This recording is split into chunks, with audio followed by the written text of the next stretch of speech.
And we're live. Welcome everybody to a Nerd Night Roundtable. With me is LDG, Sci-Fi Fifth Dan, and Admiral Teague. How you guys doing? Yo, good. Trans rights now. Not on Capitol Hill, you don't. Oh God. While I thought And that was mean, it's about time someone. I am agnostic on the legislation. It's personal. Like she said, it was personal, so there's no doubt about it. It was personally mean. At the same time, why not? This is what the nation voted for. This is where we're at right now. And if you're going to cater to the roughly 1.14% of the population that clearly doesn't really have a lot of say in a lot of stuff, I mean, without being much of an oppressed minority, what do you expect? Well, I mean, America I was didn't vote for surprised by that Trump. one. America didn't vote for Trump. America voted Here we against go. the other one. Well, that's probably true. There's a lot to be said for that. There was no case. Here's the thing: Trump, however checkered his past was, there was no case against him because the other candidate never articulated anything, both agreed and disagreed with her former employer, and never was able to win a narrative or even. I don't know what she was about, and she spent $20 billion, and she owes 20 million, right? Something insane like that. So, she failed. She's a terrible communicator. She had a terrible plan. And, but what happened. People need to just accept it. hey, FKHC 2005 and Gap After Dark. Welcome to the show, guys. Hi, guys. Hey guys. Like Dan Teague was the PM of Canada. Is that what he's talking about? Let me see. Resolute, Dan Teague, and no video guy. Oh, Resolute. Okay, Dan and Teague. Yeah, no, Dan Teague was once like a member of parliament or the prime minister of Canada, like after the Trudeau era. He was like in there in the mix somewhere for like a week. But he's not a relative, and I think he spells his name the wrong way with a UE. And You can't handle my video. LDG, do you have a avatar to go over your no video tab, or is that just the photo you have over? That is my avatar. No video. Yeah, that's a statement. Ever since they made him stop taking down the logo of the National German Socialist Workers' Party. Yeah, the Yazis. No, it's because he kept walking onto his camera with a towel on. Yeah, that too. Yeah, that too. I'm permanently blocked. I'm actually showing my video.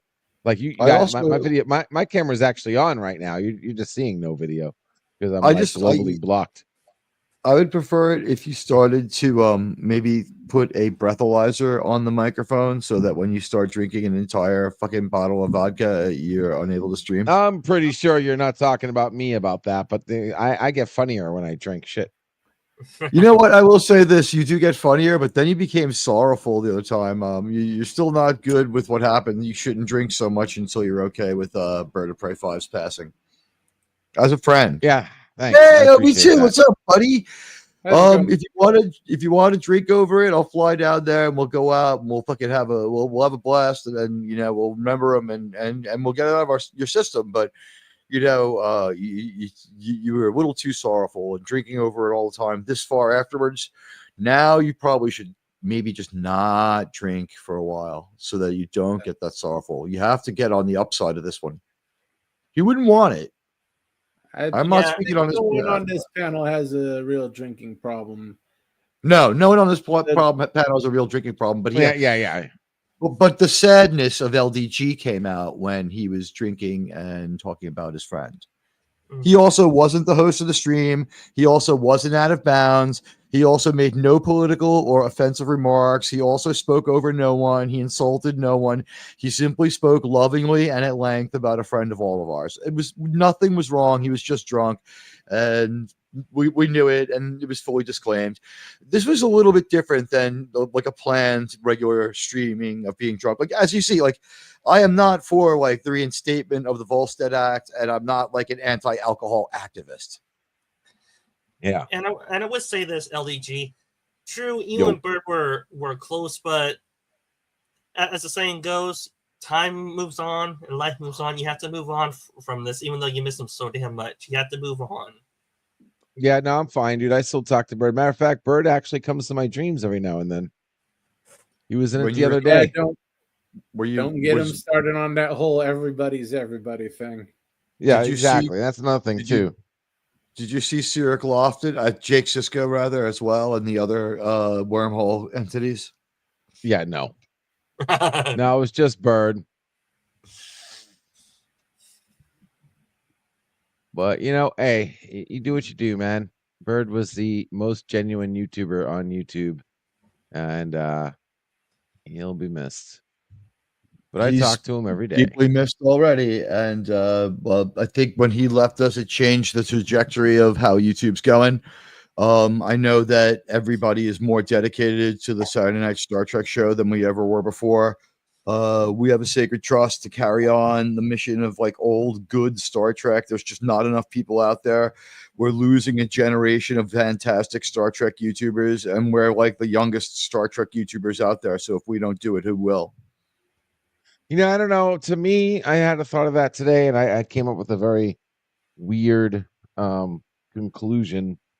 And I think it's time to move beyond Star Trek. I think we need to just let go, and we need to look towards a better future. Because we just saw one of the best focusing Star on the Trek past features. isn't helping.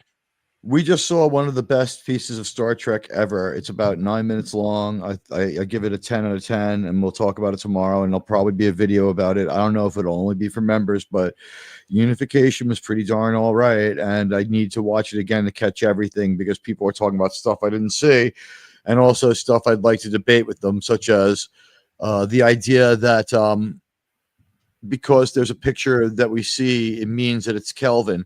It may still be Kelvin, but that picture exists in both universes. Doesn't mean it's Kelvin. Gary Lockwood doesn't seem to be in the Kelvin world. Ooh.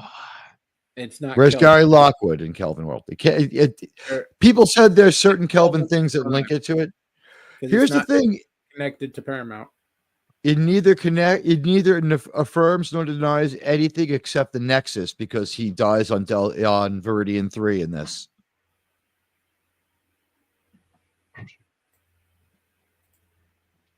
I thought it was very well done, and it reminded me. I need to have a drink to listen to some YouTubers, not their show, but when there are guest panelists on another person's show that I enjoy. Yeah,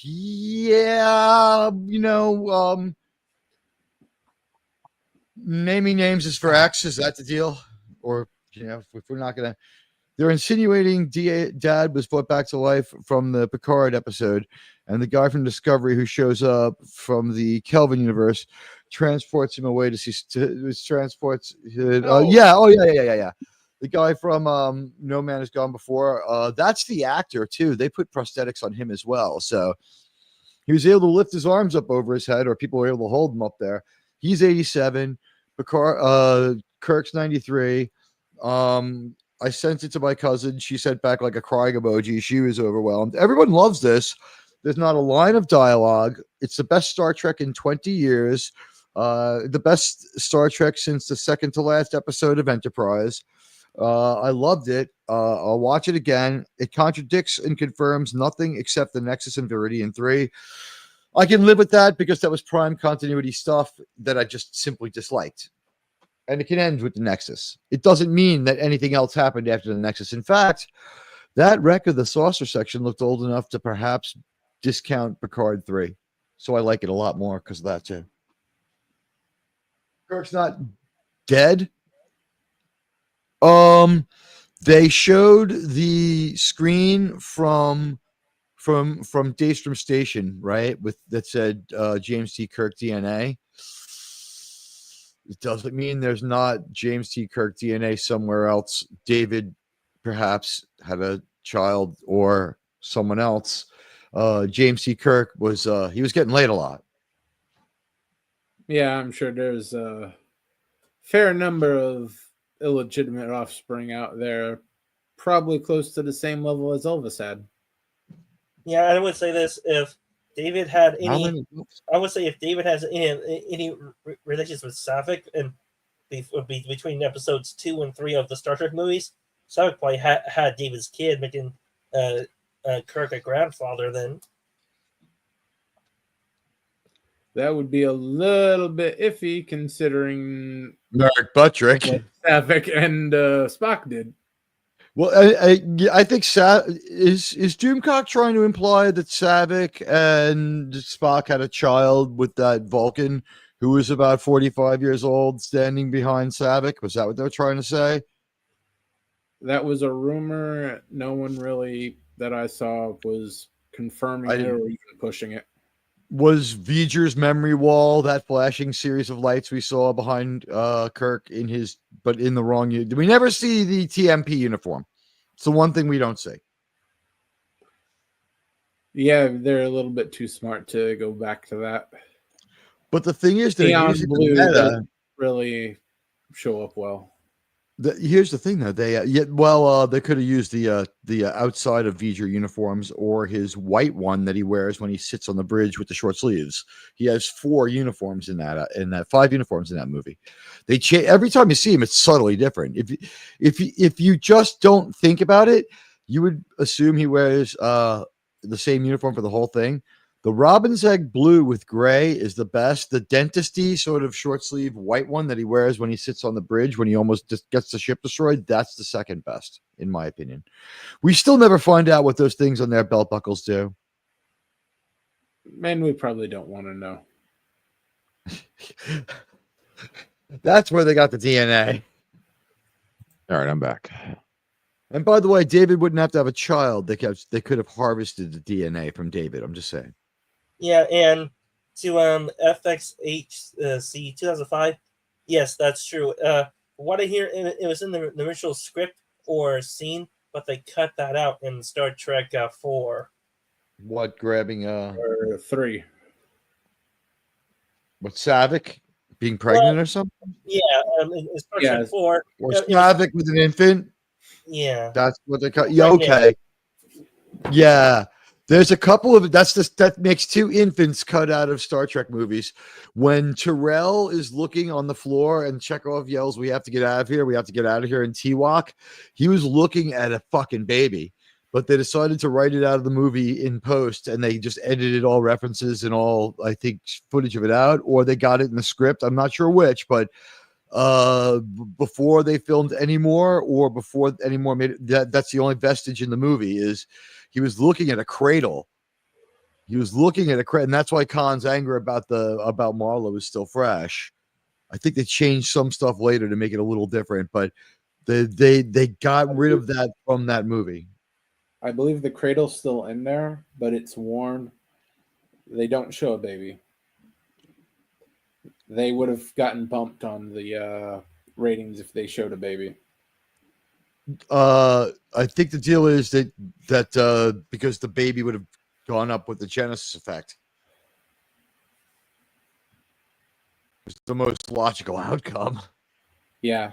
At some point, they would have had to imply that the baby didn't survive, and that would not have gone over well with the. And as far as Warren goes, define Warren on SETI Alpha 5. It could have been brand new and looked like that. They walked away from that story. They were smart too. They were smart too. The weird implication was maybe they were going to use Joaquin as his son and change their minds, or like they had a few ideas going on at the same time. Like just like George Lucas, there seems to have been some writing being done as the movie was being developed. Yeah. Like for instance, I know that Harry Mudd was supposed to find Khan. That was one idea. And hey, Gorilla. Hi, Gorilla. Trying to Hilton this cute yeah. An African and a Guardian walk into a Walmart, Germ. Yeah. Good luck with that, Gorilla. Gorilla is a Guardian, right? Again. He seemed to indicate he was a Guardian, right? He's whatever they want to believe. Okay, he's a gorilla. More than anything else, he is many forms of Simeon. Yes. Just watch out for the Mason to Purse gorilla. Don't want that to happen to you twice. It's amazing how good Below Decks is. The episode Below Deck from TNG, are you like messing up saying Lower Decks? The Below Deck episode of TNG, that's the one where we meet Ensign Seatal again, and she's one of the people from the Academy who did the illegal Culvert Star maneuver, where Locarno and his guys, including Wesley Crusher and her, get someone killed. Yeah, but this time she's a Bajoran. Was this the same actress? Is that the deal? Yeah. But how come Picard then hated her and told? Oh, it was the same. It was the same character, but they made her a Bajoran and pretended she wasn't human the first time. I'm not sure, Just, but Picard hates her. Human. Second time she was a Bajoran. Here's the deal. Picard hates her, right? He hates her. He tells her that because of what she did at the Academy, she should go into that pod. So, how many terrible cadets is he bringing to the end? It's like, I'd like a list of dishonorable cadets for suicide missions. Right? I mean, well, who else could it be? It's the same actress. They just don't Bajorans get invented between those two episodes, right? The TNG episode. I wasn't trying to make that joke. Okay. It is a great episode. Hey guys, hey, listen, my food's here. I do gotta run. Thanks for having me, Resolute, and everybody. Y'all take care. I'll be listening in the chat. So LDG, are you having Asian food again? LDG. Appreciate it. What was that, Dan? Are you having Asian food again? No. Just as mother wanted some pizza, so ordered some pizza. No, better yet, are you having some Indian food with that music that Gorilla's playing in the back of your head? No.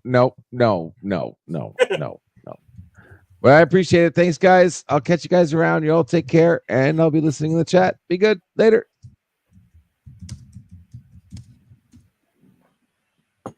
Okay, Saavik was pregnant in Star Trek IV with Spock's child. That's the line that we don't see it. Yeah. What did they show from the neck up to get it out of there? Yeah, they cut all reference to it. They cut all reference to the Khan baby. I don't see the crib in the video ever. I mean, I'll have to watch it again, but I think it's gone. I don't think there's a crib there. If you say so, is it a deleted scene or is it a wider shot? It might be in a wider shot. One of the many cuts of the movie that I may not have seen. I'm not sure if it's in the original cut, but there is a cut of the scene. I've seen that there is a child's crib in it.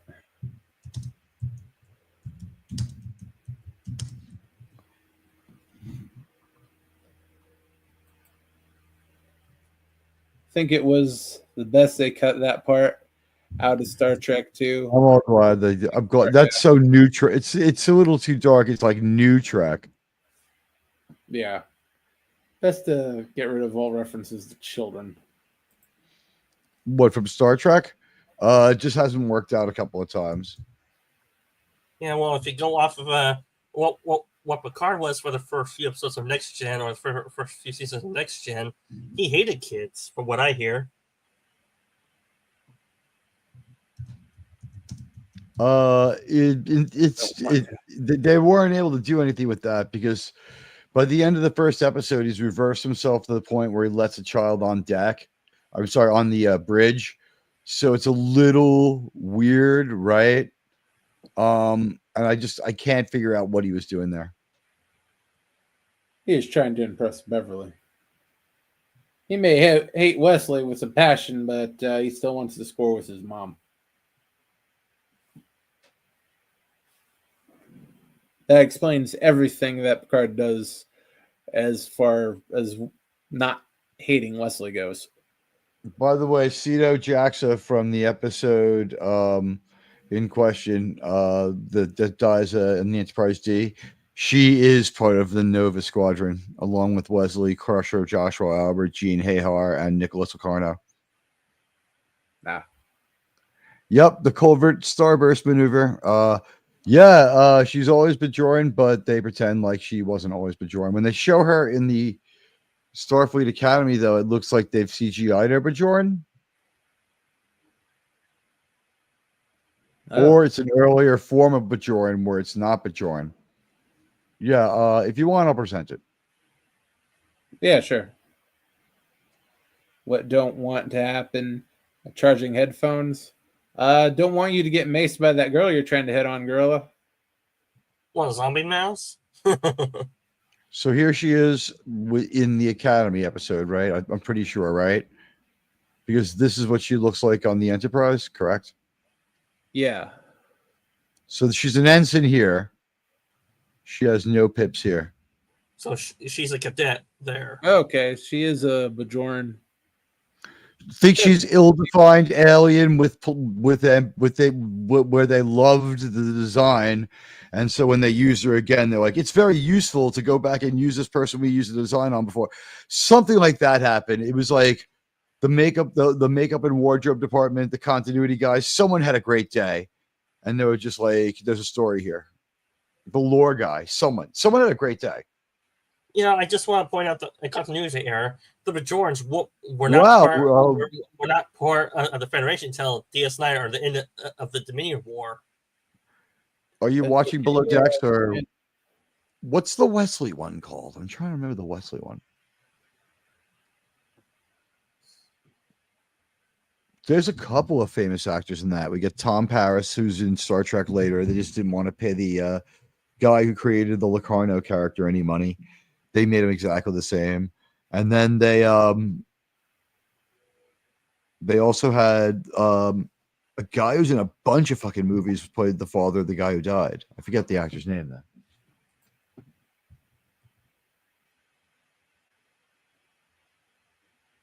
though. No, Gorilla, stand safe. LDG took his foot with him.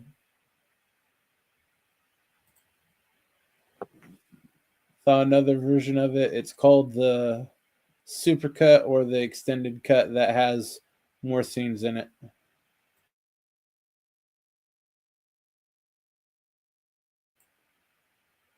Well, I do have a question. Besides episode 4, The Voyage Home, where they said those lines, was she even showing, or was it just the lines that they did in Star Trek 4 to say that she was pregnant? She was not showing, and then they said, you know what, it's just lines, just cut out those scenes to say she's not pregnant, even though she's not showing. And none of the cuts is she showing that I've ever seen. And that is a good use for the kids on the Starship Gap. Have them cling to Jeffrey's tubes. Yeah, she's not showing in any of the cuts I've seen. But the thing is, I don't even know if they wrote dialogue to it. I think it was like there was a lot going on that they wanted with the Savick character. And I think someone at the writers' meeting, whether for better or worse, because I feel Robin Curtis did do a lot with the role, they said that, like, and I think the decision was made even before 3. We're not going to go all that far with Savick anymore because the things we had planned for her and stuff like that, the fact that now she's going to be hooking up with Spock like much differently than we had planned is all like, we can't, because the next movie was supposed to be what becomes Star Trek 6 was one of the possible stories in the pipeline. So they didn't want to make her Romulan, and they didn't want to make her overly close to Spock anymore. Yeah, in beta canon, from what I hear, she's actually a half Vulcan, half Romulan character. She is. In some beta canon, there are contradictory. It doesn't make as much sense if she's part Romulan. It makes more sense if Valoris is half Raman. Half Raman or half Romulan? Half Romulan. Yeah, both.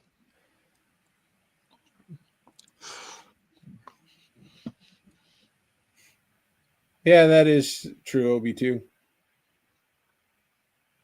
Well, the thing is, one of the things that I've said to explain the problems with the Enterprise always having a trainee crew and being the only ship in the sector is you would want to put James T. Kirk in proximity to your entire leadership class level of guys at one point or another.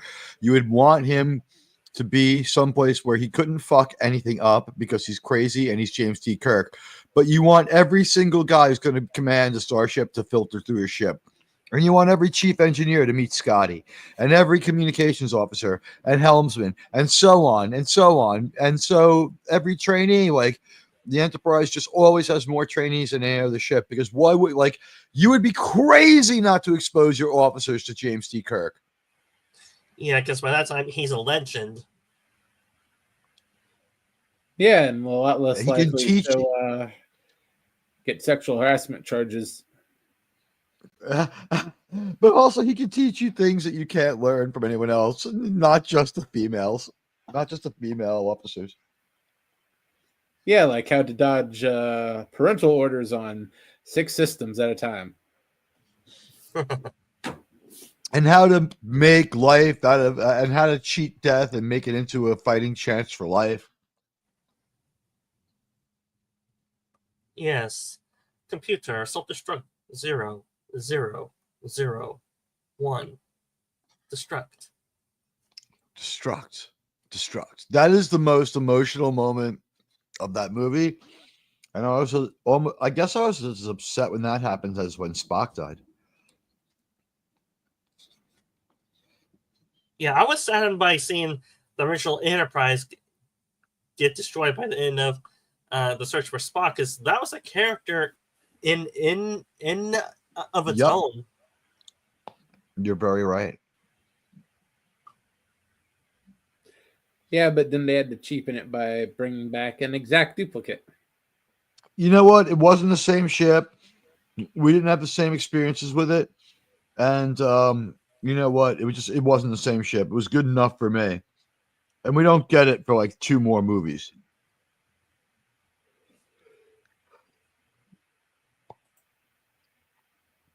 In Into Darkness, the ship's done by the end of the credit sequence at the end of the movie. Yeah, but they do massive repairs, so they rebuilt the entire hull.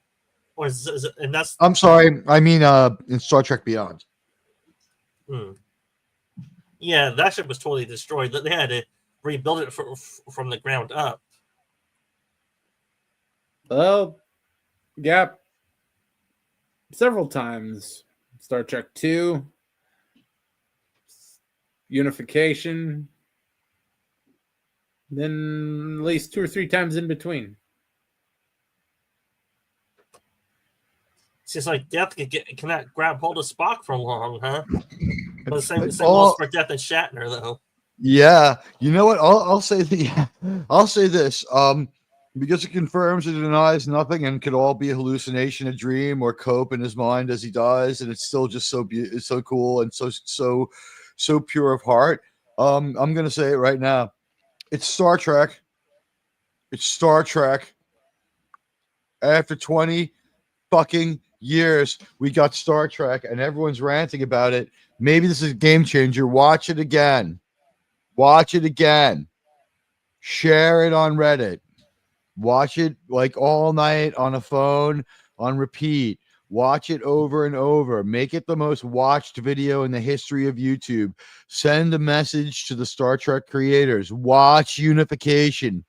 Thumbs up it. Share it across media. Share it off the browser across media. Do you have a link for that you can put in the chat? I gosh darn will in a moment. We'll be covering it and we'll be watching it tomorrow.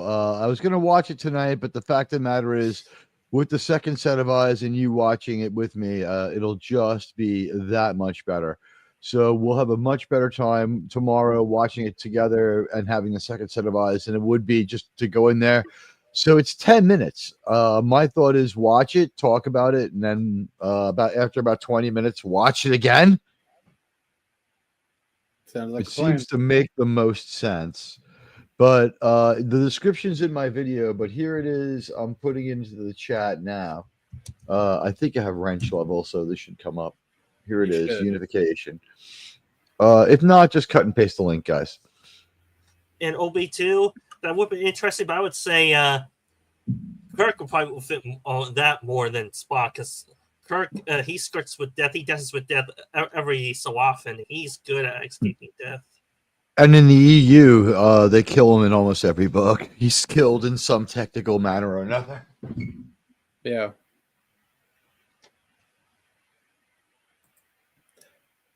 Actually, in some of the books Shatner wrote himself, they bring him back and kill him again. Yep.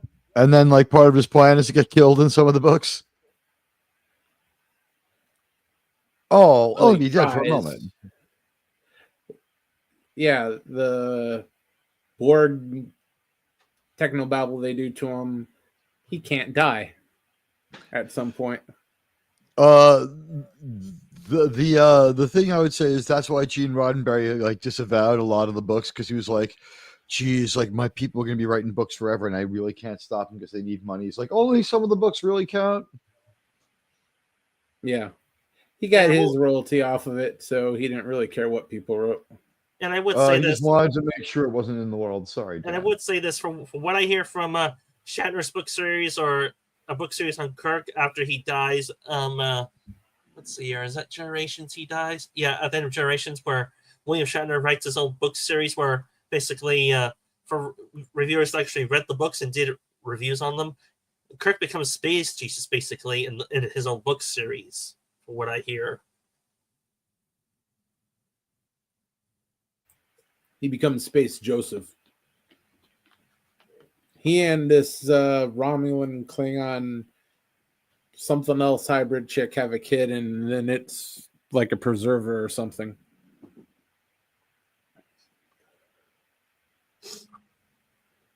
It's supposed to be the reincarnation of an ancient race older than the First Federation, and the ones who basically put that jigsaw puzzle out that they gave rise to the Klingons, Cardassians, Romulans, Vulcans, and everything else. It's supposed to be the reincarnation of one of those. Yeah. The Cedars. So basically, they stole that idea either from the book or they didn't know the book and they put that in Next Generation episode. There's more than one book about what happens right after TNG, right after the movie Generations. I think the one I read was that they got they buried him. There was a cairn. Spock visits it, and then Kirk and Picard have to deal with a Borg incursion on the planet. Yeah. Those are the ones that Shatner wrote himself. That book wasn't bad. No, he wrote like 3 or 4 of them, and they're all pretty good. Yeah. Kobayashi Maru is my favorite Star Trek novel, followed by Spock's World. By Diane Duane wrote some really good Star Trek books. Well, and since we're talking about some Star Trek, any new Star Trek news that came out besides old news that's a few months old now or a few weeks old now? Thankfully, no. There seems to be nothing that, I mean, like, there's things being shown at cons, which is, I guess, give them the Achiever Award. That might be further than we've gotten with anything for Kelvin for. But, I mean, I predict January 26th doesn't happen.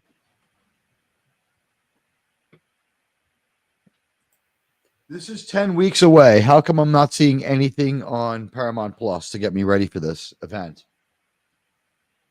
For which Star Trek event? The Second 31 one or the Starfleet Academy one?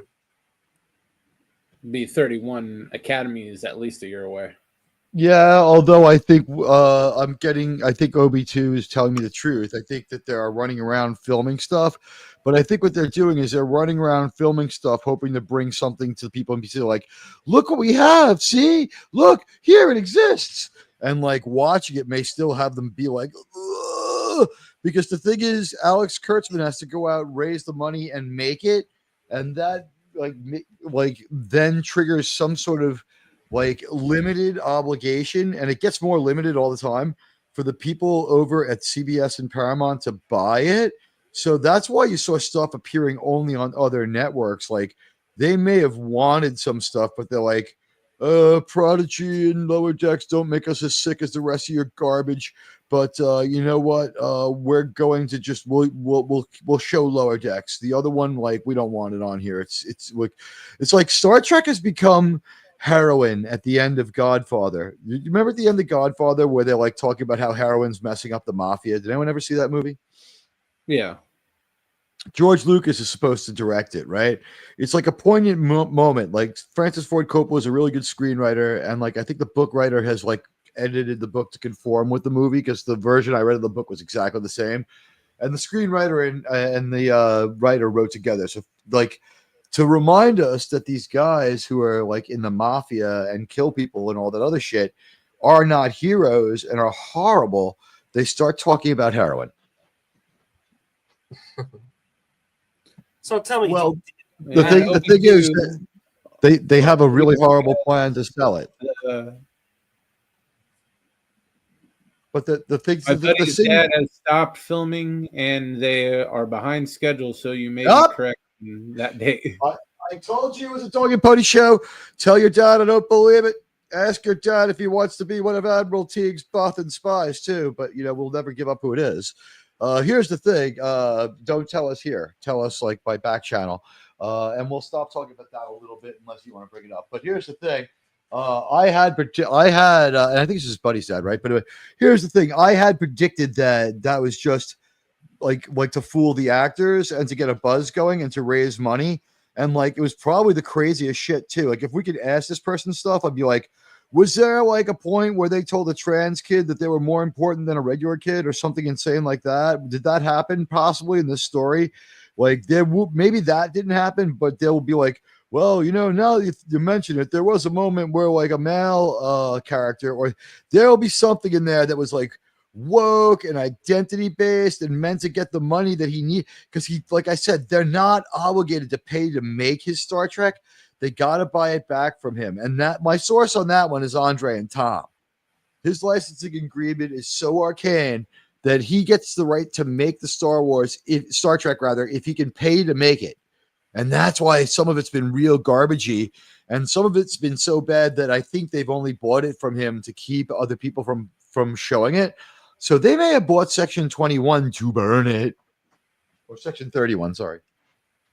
I would say this. I would not be surprised just about how shoddy the Section 31 was going to be. It's probably going to be a slideshow movie, probably, or a clip show movie. Yeah, it's going to be only available in like what do you call it? A zoetrope, right? Is that what they call it? Like where you just spin the wheel and look. And it's like you'll only be able to watch it on a limited, but like 8 zoetrope reels in a row. Here's the thing. We called it Section 21, and I made the mistake. It said Section 31. Like, can we get Michelle Yeoh to stop chopping it Forever 21? Because, I mean, she's 61 or 62. And it's just like, she looks much older. And this is crazy. And now they're going to talk about the history of Section 31 throughout the Star Trek universe. So the point of this movie is what I said now. It is to subvert and taint every part of the Star Trek timeline. Every single fucking thing I've said about this movie has come true. And the next thing I'm saying is I don't think it comes out on January 25th. Germ, I think we might have a video to make, might we not? Yeah, scheduled sometime for the 26th about Section 31. Where is it? Everybody else, you're on notice. Germ and I are going to be making a video about Section 31 very soon, and our predictions for it, what we think's going on, and what we feel is happening. I do not think that Robert Picardo would lie to us, but I think that he could get conned and lie to us by mistake. The best secret agent, easily conned. Yeah, the best secret agent is the agent who, doesn't know they're a secret agent, and also he was not like the way he's been acting for the last 4 or 5 months until he signed a new Trek contract, which came out of nowhere. Until then, he had been fun and nice and not political much at all. In fact, I wondered what his affiliation was a little bit. Yeah. Probably a D by default. No, you know what? Because of the nature of how he did it, even if he was doing it in a way like Armin Shimerman does it. It's just like, this is how I feel. I'm going to talk about it a little bit. I'm not going to put anyone down. Armin Shimerman, when I asked him why he thought he would change people's minds, he's like, probably won't. And I was like, yeah, and he's like, I'm self-soothing a little bit, but it's my freedom of speech. And it was the coolest thing he could have said. He was just honest. He didn't take me out behind the woodshed. I salute Armin Shimmerman for his approach to it. Yeah. And as far as Strange New Worlds, not really a lot of news on that. Because I think it was already done. I think it was already done. I think most of it was already done. That's the deal, is my guess. And I think what happens is, the reason why I can say that is most of last season will be most of this season. It's like they're pretending to be like smaller and more intimate, but they just can't afford Rebecca Romijn and Anson Mount, even though they're not that expensive in the first place. So it's just like all stories with like the least interesting, least developed, least like compelling characters like thrown on there. Like, we're going to get a bunch of Ortega's story because Melissa Navia's career was derailed and destroyed by them in a salary control move. So now she can't, every time she had to go work at her other job, they called her in for reshoots until she got killed. The character had to be killed off by the other creators. They were trying to work with Star Trek so that Melissa Navia would be a sci-fi star in 2 different franchises. Star Trek just like kept playing, and she couldn't say it, but she was like, it's just funny how it keeps happening, keep getting called back. And I've said she was crying when she said goodbye to the fans of the other better show. It's bullshit. They sabotaged her and they salary controlled her, in my opinion. Section 21. Well, Gap, that is Star Trek where all they do is play blackjack all day. Also, Germ's a type of Star Trek then. So he loves playing 21 or poker then. Definitely. But then you're saying Germ always cheating though. He's not cheating. He's just getting thrown in. Go ahead. If you're not cheating, you're not trying. But he's just getting always thrown out of the casino for pulling out his dick to get to 21. He can't count. Hey, I only have so many fingers and toes left at this point. Hey, Daniel. You guys seen Unification vid with Kirk? We were talking about it. Great. We thought it was great. One of the things we thought was great about it was no matter how you interpreted it, it did not offend nor confirm or deny anything. Seeing that stuff from the Kelvin world might just mean that the Kelvin world exists, but the stuff from Daystrom Station, I don't know. Like, it could just be any computer interface if you want to look at it that way. I don't know that because we saw his DNA. Kurtzman may have forced him to do that. That was the least thing they could do. The very least they could do. Yeah. And they didn't try to stop this. Go ahead. It may have just been a convenient 4K screenshot from the take. By the way, guys, in our video, when we talk about unification, one of the things we're going to say is that we don't think that the people in the video were people from Kirk's past. We're going to say that we think they were the people who paid for the video. Because this wasn't Paramount, right? Paramount just was powerless to stop it. And would have looked like shit if they tried. It was William Shatner. Yeah. They saw which way the wind was blowing, and they knew if they even tried publicly to shut it down, it wasn't going to go well for them.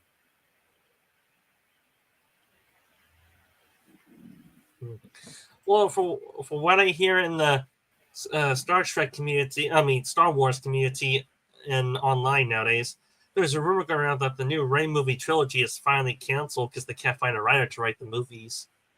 I think it's in its first stage of cancellation. First, you deny that it's not happening, right? So the Rey movie wasn't going to happen. And so what they did was like they did a variation on what happens when something's not going to continue. They jumped ahead of themselves and acted like it actually was in the pipeline because for them it was reality. They were in it so long. So they're like, well, we'll do what they did with like unpopular TV shows. We'll immediately declare a season 2. So like it's not just a movie, it's a trilogy. I think the Rey trilogy is just the reskinned Rey movie, and I don't think either one is happening. Yeah, and given how bland the Rey character is, I find her forgettable already. That 3 movies, oh god, no. There's hardly any character in her for for the sequel trilogy, don't make another sequel trilogy with her, please, because there's not enough of her to go around. There isn't. Unless they do a reboot of the character in her new trilogy, which I doubt. They'd have to reboot everything. Just go back to episode 7 and start again. You know what? The story now too is that she's not just the new Luke; she's the new Vader. So they've doubled down on her power. She's gonna be twice as powerful now. I mean, what? One of the things we see is her flying. So when she's in the wreck of the Death Star, why does she bother climbing and jumping? I didn't get that at all. That movie had no cohesiveness to it at all. That last Star Wars movie. The Last Jedi had the cohesiveness of a madman trying to destroy someone's character, sort of like at a linear slight momentum. There was no momentum to the Rise of Skywalker. It was like an Aaron Rodgers pass. So, for what I hear for you guys and from around the internet, so that if this new if the Star Wars trilogy goes through by some miracle, should become basically the Rey Jesus or the Rey chosen one, basically more powerful than Darth Vader or Anakin and Luke Skywalker all in one, becoming the uber powerful Mary Sue character, which has no flies and which the fans and or especially the girls go, oh look, a character I can't relate to. How fun and exciting! Screw her, I'm out of here. That ship hit warp already. I mean, she's already too powerful and Super Jesus and everything else. Yeah. Her and Mikey She's Burnham literally all the Sith and all the Jedi all at once. We would kill to see her, Mikey Spock, fight it out. That'd be great.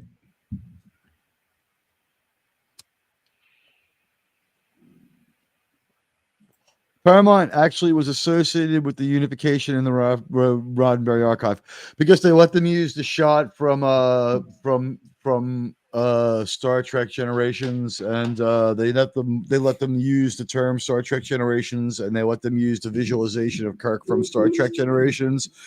However, had they fought them, they would have looked like shit because ultimately it still would have had all the Star Trek stuff in it, because everything Star Trek in there still also could only be really attributed to the Roddenberry estate, which owns it more than anyone else.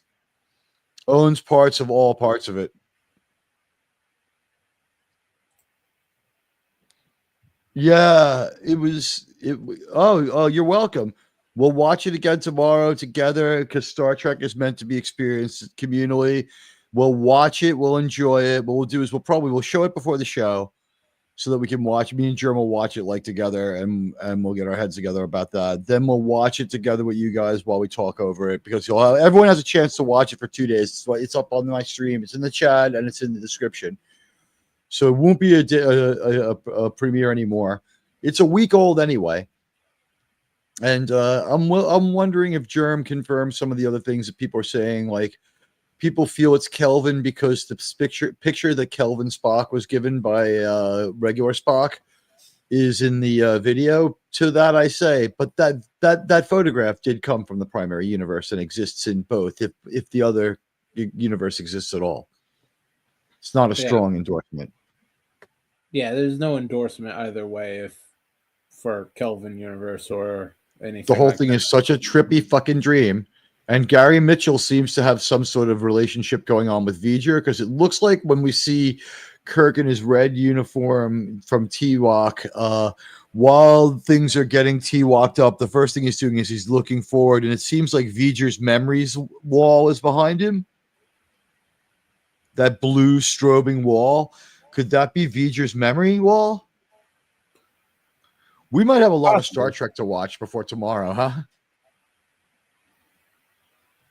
At least going through unification 2 or 3 times. The thing is, with the 8 minutes that there is to it, if we just don't watch the credits, we'll have it. It's more Frank Herbert and more Arthur C. Clarke and Isaac Asimov stuff than anything to do with Gene Roddenberry. It's Gene Roddenberry's characters dealing with something that Gene Roddenberry himself somewhat scoffed at. Gene Roddenberry, I think, would have hated the Nexus. What do you think? Well, yeah, because the Nexus didn't really make money. but also because it was fucking spiritual and it was a ghost story in space that wasn't a tech ghost or some kind of like, organic space creature that explained other ghosts. Like Gene Roddenberry did like stuff that like retroactively explained other stuff. Like remember when the Greek gods turned out to be just like weird aliens? That was cool. That was Yeah. okay. Let's see. Yeah, That was better than the episode it was in. That episode was only okay, but that concept is great. Sorry, go ahead. And Gene Roddenberry was a devout atheist or agnostic or whatever you No, call he's a Unitarian. He was a Unitarian.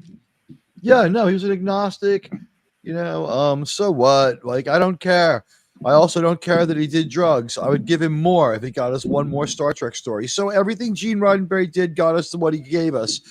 I wouldn't change a thing, and I scoff at the idea that he harassed Terry Garr. That's a lie. She never said it. There was no witness backing it up. It was never in any book. There was no video. Nothing. And in her story, no words were attributed to her in the story saying she did it too. She spoke no words.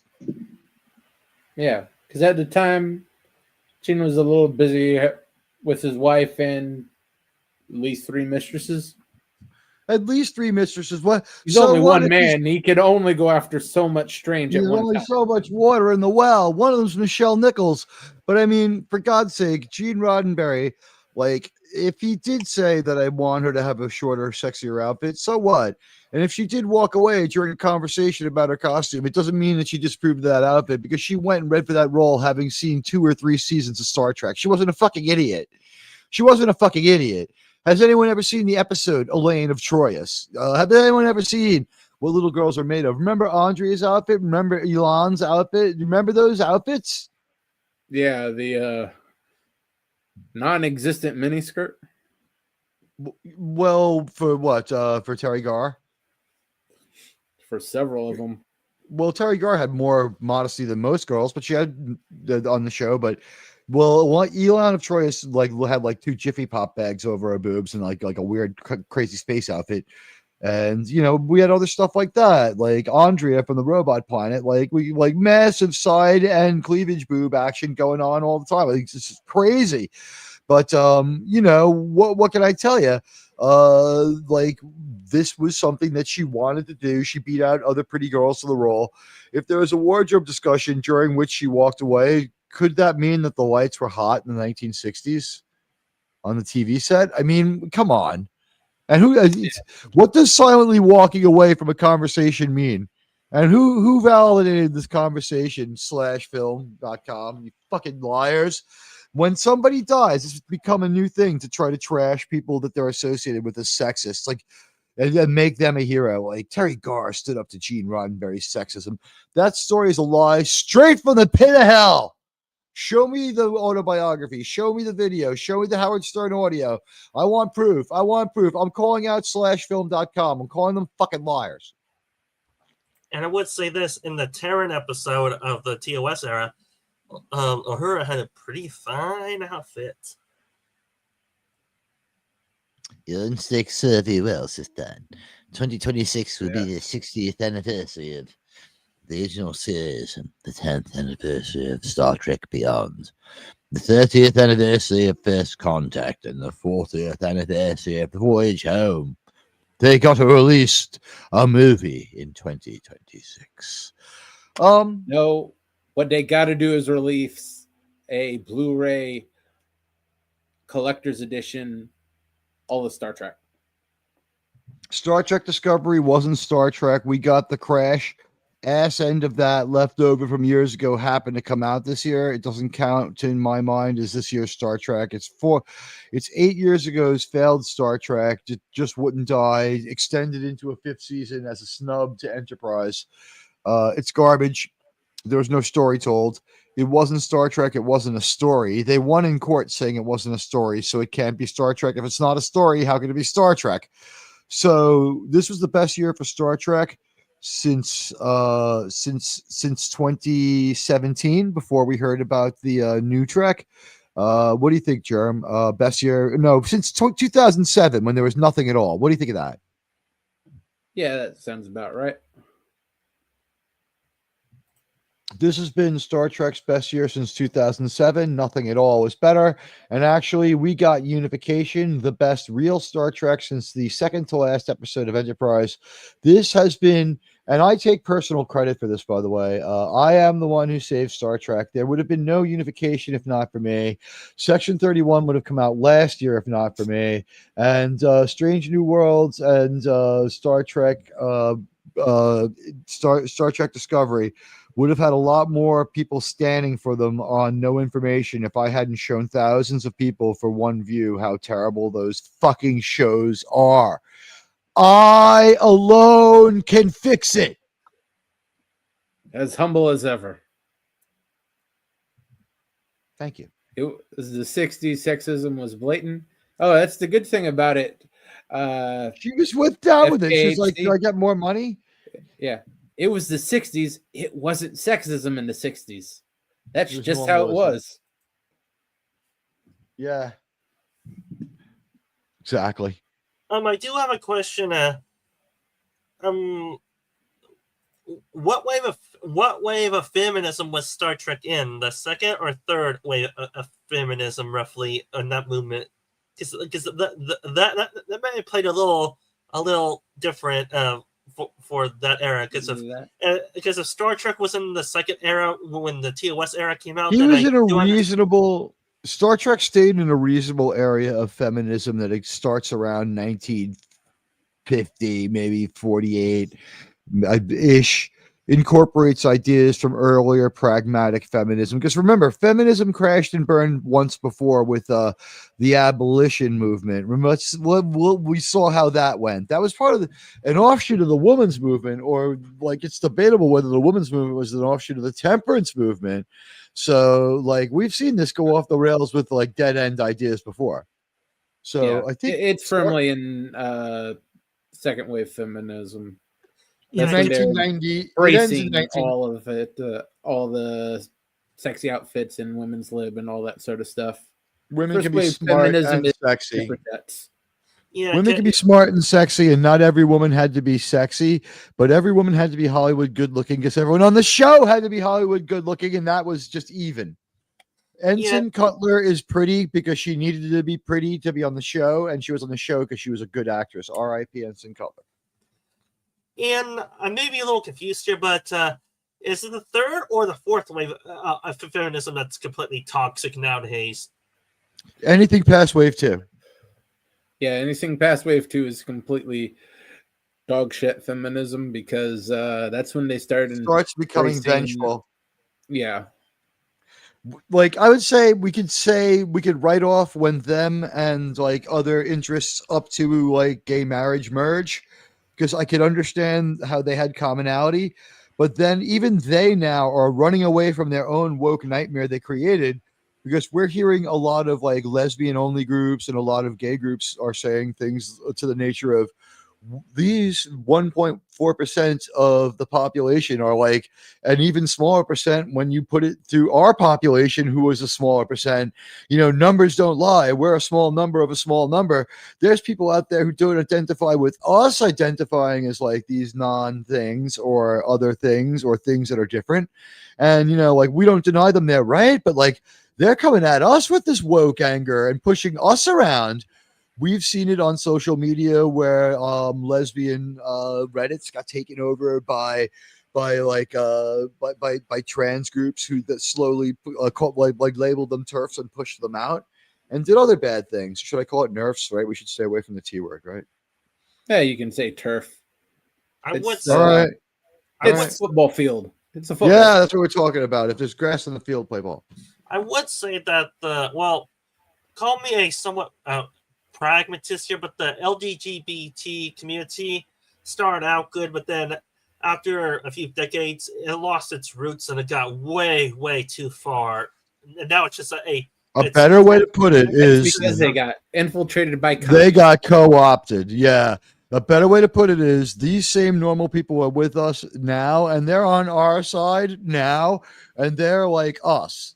The people who are them, they're us. We are still the same people that we were back when they were calling us something else. Our generation is our generation. Germ and I have like a 75% overlap in outlook, and like we might have only voted the same half the time. It's just the way it is, but like our outlooks ain't that much different. Like we have absolutely no issues with any of the feminism in TNG. Voyager, we have issues with the feminism in Voyager when it doesn't make sense in the story because the story makes no sense.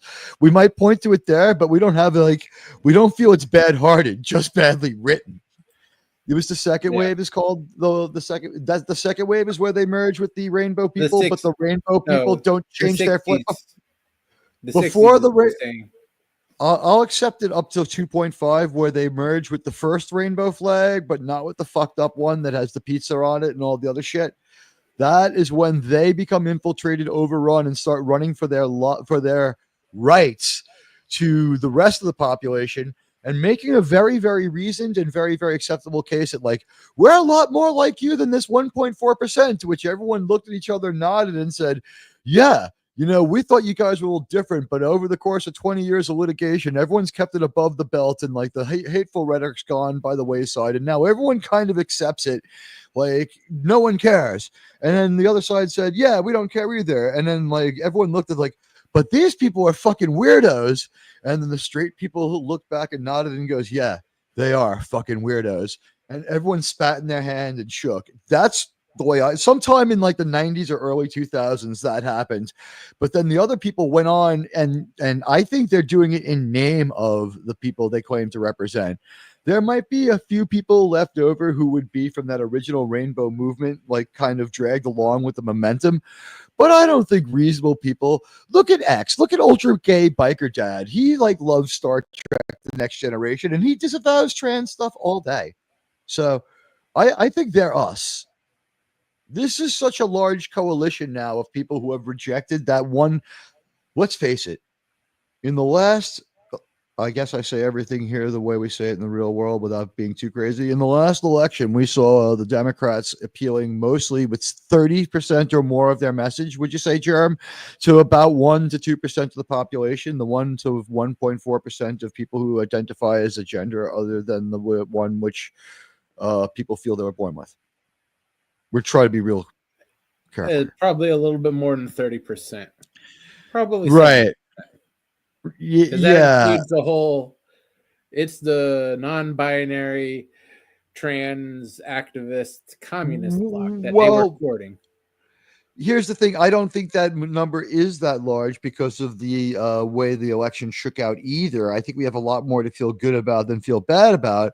And honestly, from successes like this in the past on both sides, we live in times that are very non-historic. We're cursed to live in interesting times. So I could be totally wrong about this, but it is not totally impossible that what we see is something of a fracture on the Republican side, where we get a Republican light party that's like willing to be a go-between between the much more Trump-aligned part of the party and people who are willing to maybe talk to Democrats, because there's people who will not talk to Democrats at all.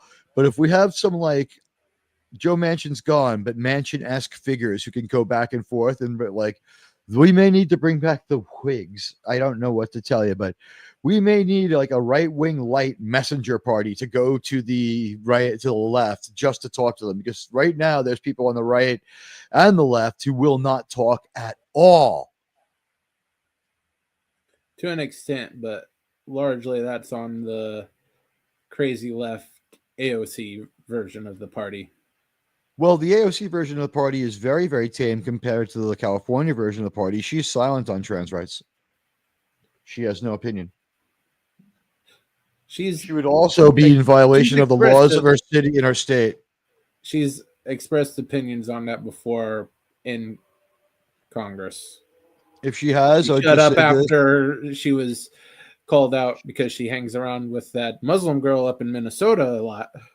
I don't like that lady, but I think this is one thing. And I have friends who are of that faith. There's nothing wrong with that faith. I have fucking problem with that lady from Minnesota. But you know what? The problem with AOC is she's getting sucked into more and more extremism. She wins by a little less every time here. She had to be redistricted away. The people in her old district were starting to rebel against her. I have seen AOC campaigning on the streets of Queens, and people in Queens were not down with this lady from the Bronx with the kooky ideas. The first rainbow movement is we're talking about the Skittles commercials back in the day. All right, here's a great joke for you. You ready? But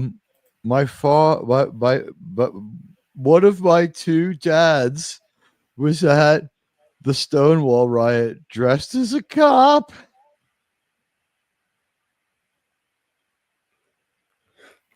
It's not as gay as it sounds.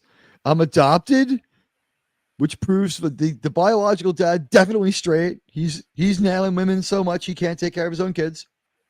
And then my adopted dad was there dressed as a cop because he is a cop and he investigated the riot as a New York City detective. So one of the only people who can say that, whose father is like, totally straight. One of the few non-test tube babies to be able to say that. Hey, the Drew. Been busy delivering orders and watching on AW stream that just ended. Well, mostly listening to an AW stream. Help me out. AW. Guys? AW. We thank you. First of all, the Drew, we thank you very much for being here with us now. It's a great honor to have you here, wielding your mighty wrench. And in England, you even have a spanner. By the way, I want to express for the first time on the air how sad I was that they're just, these cons and Disneyland and stuff like this, selling the premium pricing and to go see things right away, get right to the front. It's just wrong. It's wrong to have the financial flex to have to spend more money to get the time out of your money on vacation. And now it's not worth it because people aren't going to Disneyland, but to cut the line. People being able to cut the line is why my friend JT Kirk went to see, he went to a con and he wanted to see The Critical Drinker and some author. So he got to see this Will Jordan character, but because of people and premium pricing and just the amount of time, I don't think he was able to see Critical Drinker. It's a shame. Yeah, it is a shame. And he tells me they're equally popular though. He says, Will, you just want to fuck her because she looks like Alexandra from Josie and the Pussycats. And, I share that feeling. But I do think she's a little weird. But, hey, what do I know? I'm looking forward to tuning out of government until I have to think about it again for an hour on Election Day in about 2 years. About 2 years till the next one, right? Yeah. That killed my beloved Quantum Leap new series, which got me more and more angry. So sad. Oh, what was it that killed it? I heard that show was going all right, that it had potential. It had potential. Was woke killed it?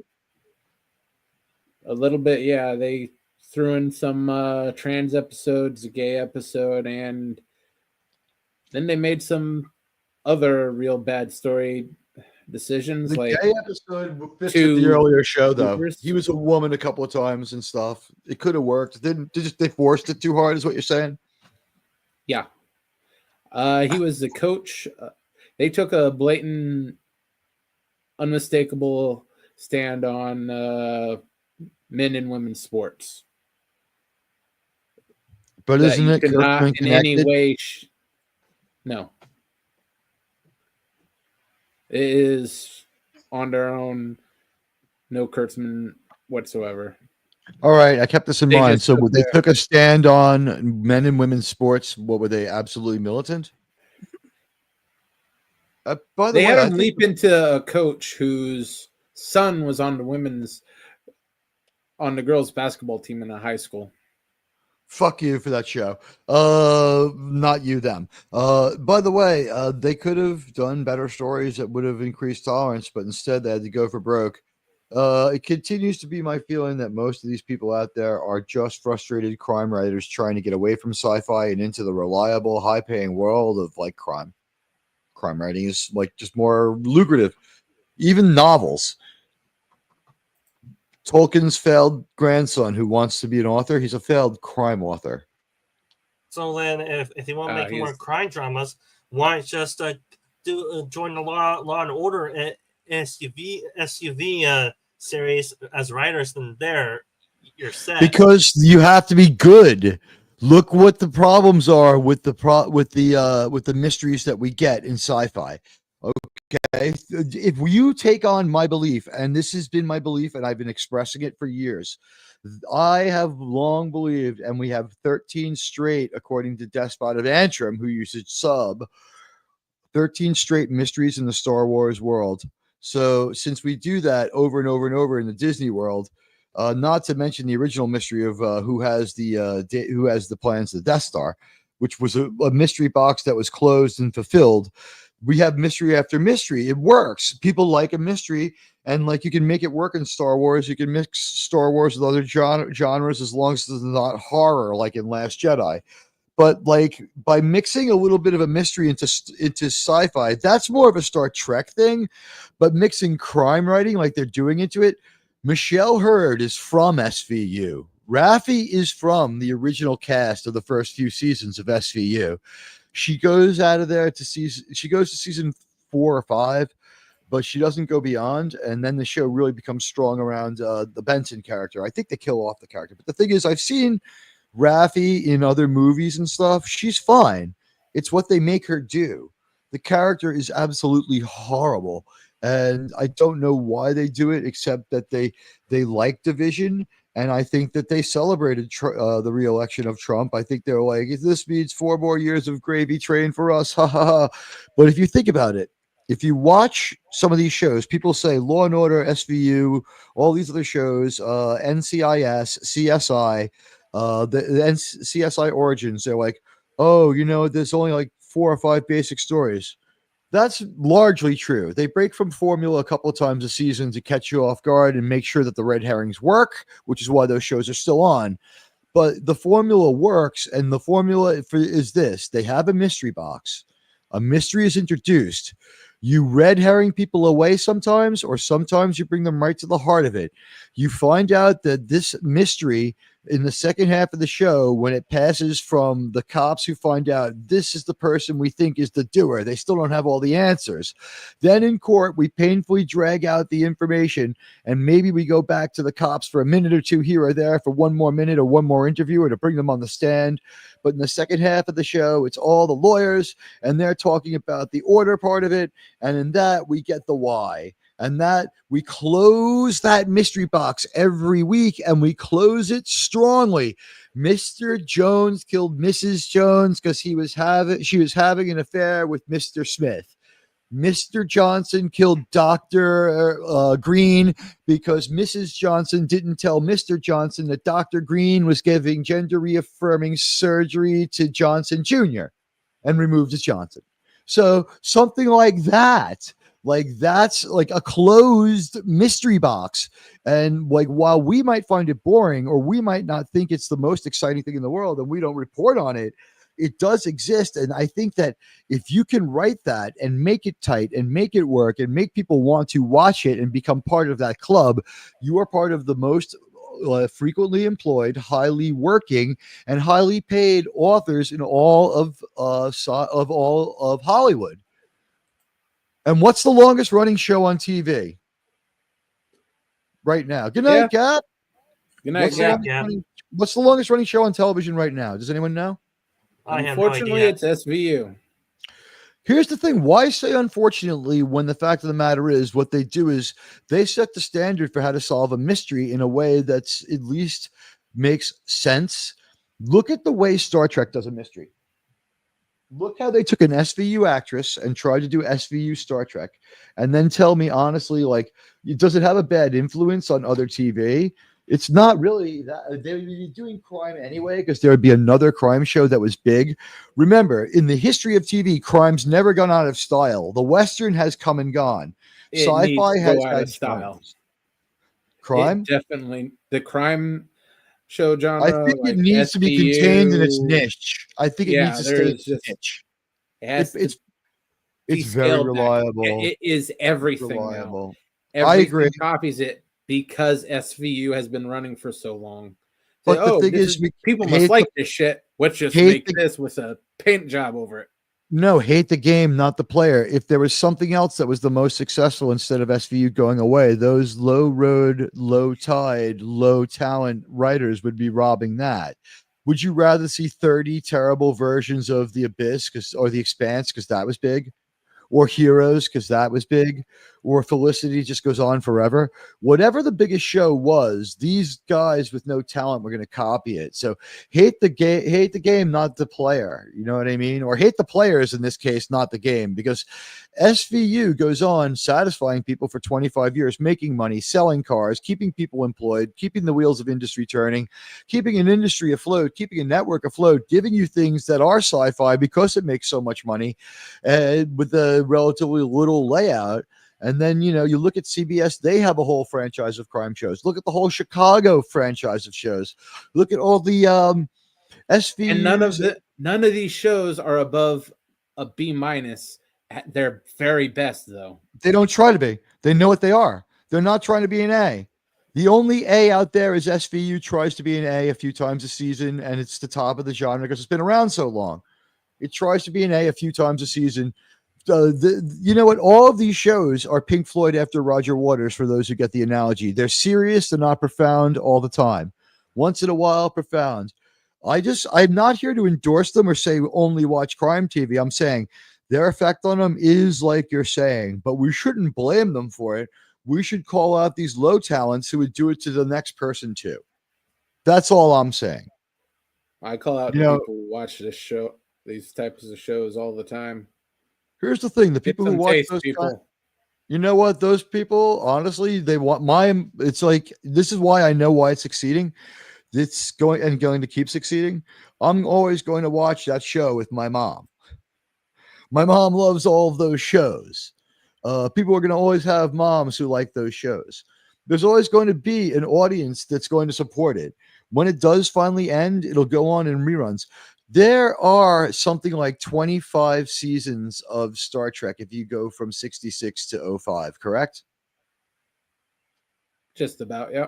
Just about? Okay. There's 26 seasons of SVU alone.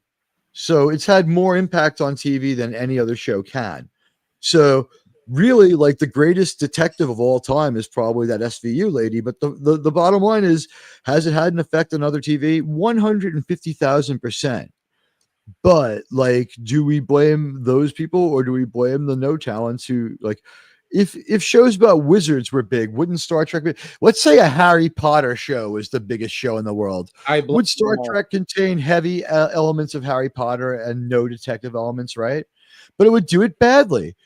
At least on these detective shows that people watch regularly, do they not solve the mystery at the end of the hour? Well, right? We don't like the show. We see it coming, yes. But the thing is, they lay a logical A, B, C, D. This is what happened. And sometimes the person gets away with it, but we know what happened and why. And they come back to get stalked down again by the dedicated detectives of whatever agency. But that's where we're at with this. I mean, I don't know. I understand where people say it's had a poisonous effect. If it makes you feel any better, police departments say that they want the shows to go away too because it's making criminals too smart. They said CSI made criminals too cognizant of doing things like leaving shell casings. I would say this, that the one criminal drama that I like was Castle. If you guys ever watched that show, it was a comedic drama, and I found that very entertaining. That show. That was entertaining for one reason. And that was Nathan Fillion. That man. That chick was hot too. Pretty much can't do bad TV. That chick was hot. She was Castle's. Yeah, you know what? Speak for yourself. She was really, really, really hot. She was thin, yeah. But we got to see her in some nice outfits too. It was a little bit ridiculous. And when the redhead girl came of age, she was pretty good looking too. She grew up nicely. It was a fun show. And there's another one I watched with my mom. And when you watch it, you see it like sometimes she's 15 and sometimes she's like 22. And it's like, what? We're all over the map with this Castle show. How the hell long did it run? It was enormously successful. I think for at least 7 years it ran, the Castle show, 7 years. And we can't say that his last show failed because they ended Firefly because Joss Whedon went to do movies. They ended Firefly because it got canceled before it ever premiered. Because he was going to do movies, right? No, because Fox ordered it and then canceled it before they even saw anything. I thought the deal was they had what they had, and he was just like, because he was starting to write the Avengers stuff, the stuff in the Avengers No, family. this is years before that. I realized that he was coming off Buffy. Yeah, there's a gap there of like 8 years. And I would say this, Teague, there is crime in the Star Wars universe. You could do crime. Like, if you actually dive into the Star Wars universe and lore, there are a lot of Star Wars criminal organizations you could do stories around. Like, there's the Hutt cartels, the criminal underworld of Coruscant, and many others. And then there's the Pike Syndicate. I think that is what they're called. And then the Black Sun. Those are the three major crime organizations in the Star Wars galaxy. You could do stories or series around those for Star Wars, but it has to be set in the Star Wars universe. Well, we have zillions of those stories. It's just that they're not going to use them, right? Disney's not going to use those bounty hunter stories like Star Wars bounty hunters. We had a glimpse of what happened with the Mandalorian. They immediately stop him from bounty hunting. They immediately have him be turned into a good guy. He does a face turn right away. So, like, what are we going to do? And by the way, Section 31 seems to be the same thing again, too, with that band of misfits. That's everything associated with Disney and Public Hangout. Monk is great, and the movie that they made was great, too. The show Monk was great. I didn't see the movie. I did. You know what? Like, the realization that Nigella was Betty Spaghetti from League of Their Own, that was weird. Yeah, Monk. Tony Shalhoub made Monk. You try casting anyone else in that role, it's a dead series. I also think that he helped really was in like the scene that starts to really sell the first Men in Black movie. Yeah. Feel the Book of Boba Fett and Mandalorian text on crime families. Nobody really was interested in them. The thing is they weren't interested in showing us them because like they weren't violent, they were bad because they were evil, like they were controlling the mayor of Mos Eisley in the Book of Boba Fett book. If we had like him have to wage like a crime war similar to The Godfather and kill people off to get to the top of the apex of a criminal organization, that would have been great. But instead, we had raspberry-colored scooters and a tale of intersectional identity and empowerment, where we had a guy whose name was it Hepcat? Who the fuck played the guy who modded people, and so they became like Transformers, and it was stupid. Oh, Critical Drinker puts that guy in a lot of stuff. Oh, and Critical Drinker was emotional about. Did you hear Critical Drinker's unification video? No, I haven't. The ending, he says it like this. Anyway, that's all I got for you now. Go away now. Go. No, he's like, that's all I got for you. Go away now. Like, that's his delivery on it. He's like, and it's called I'm Not Crying, You're Crying. And he was talking about how posted. I haven't actually watched it yet. I will say this that Doomcock seems to have cried too. I came pretty. I had tears in my eyes. I wasn't crying, but I was misty for sure. I might cry when I watch it again because it was overwhelming. There's a lot going on in that. Maybe a little more than I want. I would say that the Hutt cartel in the Star Wars universe is the equivalent in our world as some type of mafia or type of organization. The Hutt cartel is right, but the thing is, like, because they're in a Disney world, in a Disney Star Wars world, guns are really, really bad, and they hate them, right? Which is why no one uses them in fights where people have them on them. They decide to do dumb stuff like fist fight or fight with like weird weapons. No one pulls out their gun and just takes care of it. Like Indiana Jones just walked through that world popping people left and right, and never have a problem. He would be king in about a week. But so You can't make a criminal story about people who don't want any violence used in their story, who don't want any guns used in their story, who want to show the pointlessness of using a gun in every story. So it's just like, we'll use this to show that the gun's useless, and then she'll beat him with a magic marker by scribbling over his visor to show the pen is better than the sword, ha ha ha, or something stupid as shit like that. And that might even be a little too smart for them. I don't know. Germ can make the decision on that one. Well, I would say I take it you saw the Skeleton Crew trailer then. I saw the Skeleton Crew trailer, and people say they care about it, and some of them are our fans, and we care too, and we'll check it out a little more. But they chose some terrible aliens. Choose a Rodian, the Greedo-like aliens, something like that. The Max Rebo type alien it was a terrible, terrible, terrible choice. It was stupid. That was stupid. And I'm tired of Jude Law. Jude Law. He can't act. Jude Law can't act. I would say that he never could. No, he never could. He used to be handsome. Now he has a suspicious hairline, and he can't act. I would say this, that let's see here. Oh crap! I just lost the idea. Shit. Nuts. Sorry. Yeah, you know, he was the actually the first choice for Anakin Skywalker. He was that so young that it wouldn't have mattered, but at least, like, if he would have been Anakin, it would have spared us his terrible career, and maybe would have seen what Hayden Christensen had, because sort of ended Hayden Christensen's career, and he was sort of a better actor. It started and ended his career. Hayden Christensen was in something first, but yeah, he was a better actor than Jude Law, though. I would say this. Well,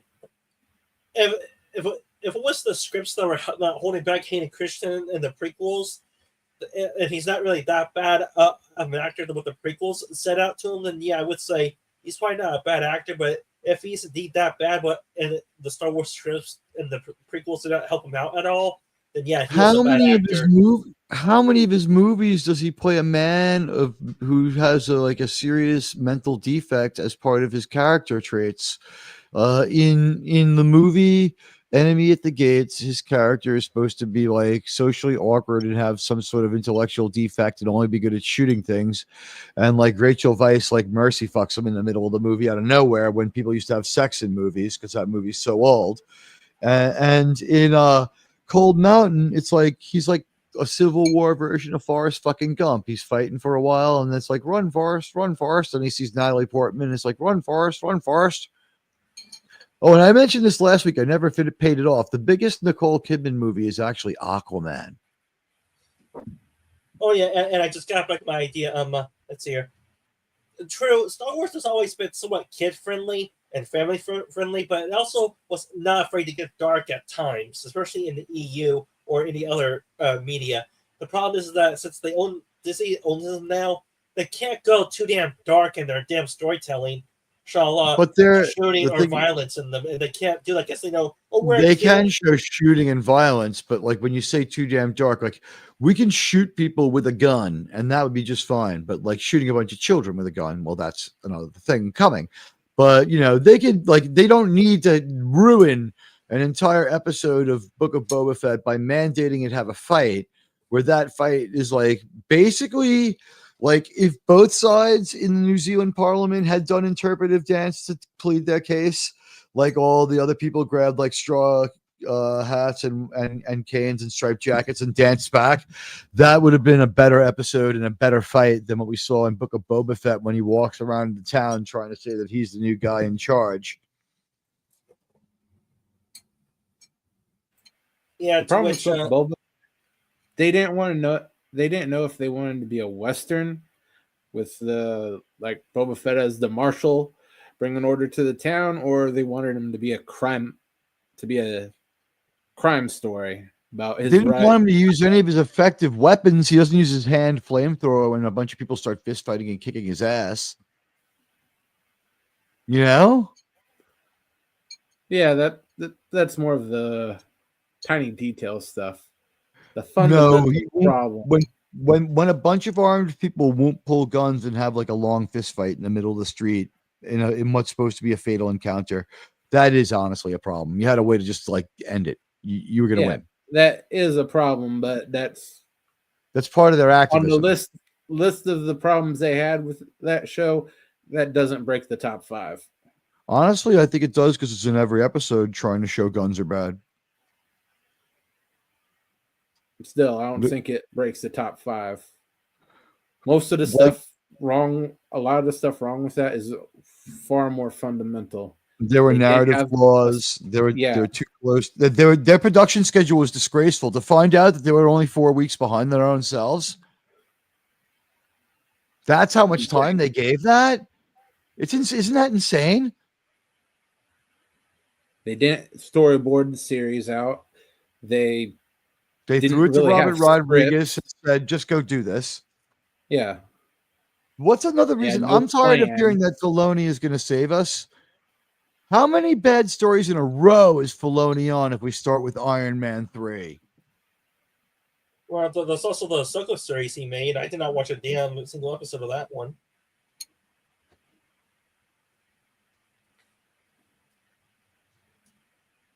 And from what I hear, that show is mediocre to bad at worst. Mediocre is the best of times. And that's when it has the ship porn. And I do have to say, Star Wars is better than you think, ladies. Hasbro just got sued for burying their toys in like a fucking in like some pit somewhere. And it There's would gonna be say, right next to the ET games. Yeah, there's gonna be like an Admiral Holdo doll search one day in the future. It's like this character that destroyed Star Wars. There's literally millions of them in a desert somewhere. And I would say this. Let's see here before I lose the thought again. Oh crap! I just lost it. And Drew, they made index cards. Yeah, Picard was so dark because they don't want to pay for proper CGI and make everything in the background look like it's actually real. We also exposed them. We went and we timed all the special effects out. It was an exact 5 minutes over 10 episodes. So you got 30 seconds an episode worth of CGI or whatever budget. And we didn't count stuff like phaser fights, which would have made it like maybe like a minute, because there's a couple of those, but they were really brief. But like any ship stuff, it was dark and murky as fuck, and it was a billable fucking 5 minutes out of 10 episodes. So, and like most of it happened at once. When they showed it to you, the longest glimpse ever was 8.7 seconds of ships encountering each other. Oh yeah, and I would say this for the Star Wars thing in Rebels, I hated those natural whales that did hyperspace shit. That was pure dumb as shit. Stupid dog shit. Yeah. And they did that in the Ahsoka show too. It's like, unless they want to do it somewhere naturally, like they say there's a natural creature that does hyperspace travel, like migrates that way. Sure, but a whale, no, not really. I am with Valiant Renegade on this one. Valiant Renegade said this in an offhand way, and I think he was just like, he hasn't given himself enough credit on this one. He said when they were talking about like the prevalence of witches and how crazy some of this stuff was, and this weird interview with Dave Filoni's wife where she says she's a witch and all this other stuff, he's like, are Dave and his wife, like, let's just play devil's advocate, ironically to say here, but let me just do this one. Is she maybe just into Dio? And if anyone knows what that means, Dio is like the second singer for Black Sabbath, and he's this metal artist. And there's like witchcraft and love and flower power in all of his songs. And this is like exactly what we get with Disney Star Wars. It's like, there are witches and there are whales that we have to save. And that's Dio. And Dio was a great singer and he had a great voice. And when you saw Dio singing it live or heard Dio delivering it with his great band, it was fucking fantastic. But if you read just the Dio poem that enabled the rest of it, it left something to be desired. And that's it for a lot of the time, not all the time. But like, that's what you got going on, because Dio was a non-instrumentalist. And Dave Filoni is a non-storytellerist. So he could, like, Dio knew he had to cobble together, like, I need the North Wind, the Kiss of a Gypsy, the love of Mother Earth, and some biblical allusions. And I've got a song. Rainbow in the Dark, boom. And if he did it well, he had a great day, and it was really entertaining. But, like, I think that Valiant Renegade was right that she just like maybe Dave Filoni and his wife are obsessed with Dio as a solo artist, not with Black Sabbath, where Dio wrote the lyrics and they're a little bit questionable sometimes, and that they take the dumbest Dio songs the most literal. Because there's witches in every level of Star Wars now, all over the place, everywhere. It's just ridiculous. Tell me, was Dave Filoni always a hack, or did he just become that when he got too much down, too much on his plate, and he had to improvise a lot of his storytelling?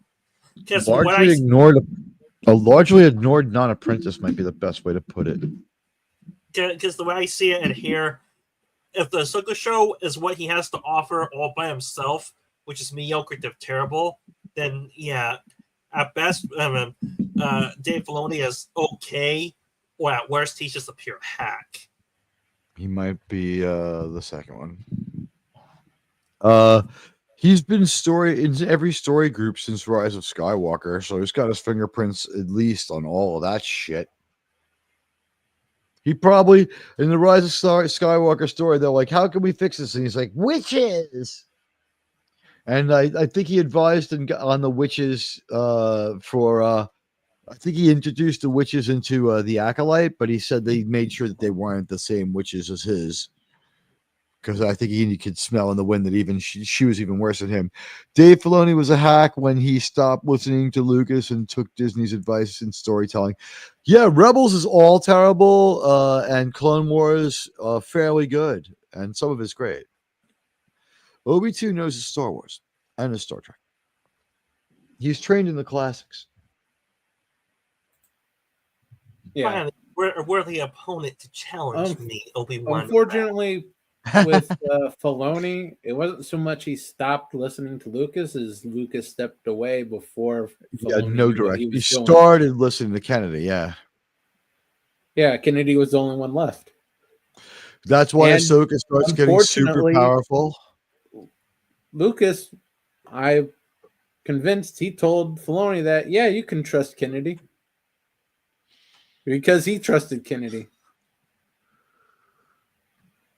Shout it out, who trusted Kennedy?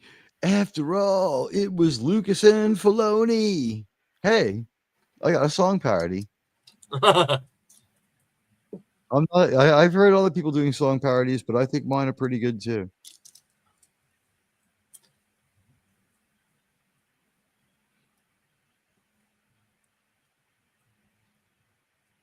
What is the next episode of Enterprise? I didn't even check.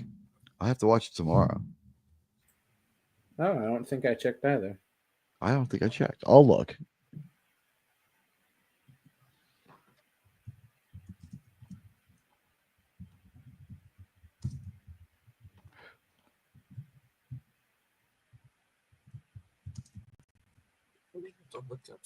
Oh, it's Detained. Is this the one where the chicks get kidnapped and have to are in like some weird starbase? This is where Archer and Reed are in a prison camp with a bunch of Suliban, and we have a guest Dean star. Stockwell. Yep. I remember that episode. Only episode Dean Stockwell guest stars on. The only episode of Star Trek he's in.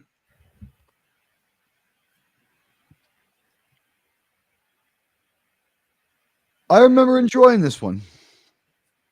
Yeah, it's a very good episode. We're going to have a lot of fun again this week with that.